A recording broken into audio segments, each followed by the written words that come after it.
ukatarisa kumavasuwa rinobuda zuwa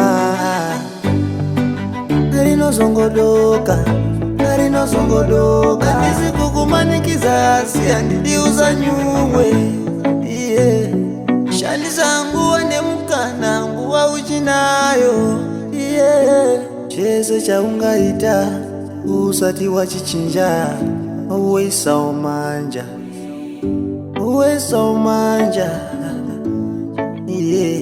kuyenda umbangu kudzuka ndekwangu inini uweisa umanja. Kune vanomira newe, kune vanovara newe, kune vanorwadzwa uyo anokukoshesa havatadzi kuoneka. Vanenge zvakaoma zvakadzvanya uyo angazotisapiya haungatadzi kumuziva.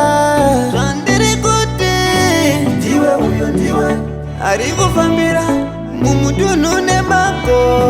Ndiwe uyo ndiwe muno vanokumukira vanokupfukira vari vapenyu. Ndiwe uyo ndiwe uri kufambira mumutunhu nemako. Ndiwe uyo ndiwe muno vanokumukira vanokupfukira vari vapenyu. Mama vangu vaingoti kura uone tarisa mberi kwako kune vachakumukira vachakupfukira vari vapenyu. Usina vavatadzira vavashaishira. Chese chaungaita usati wachichinja uweisa umanja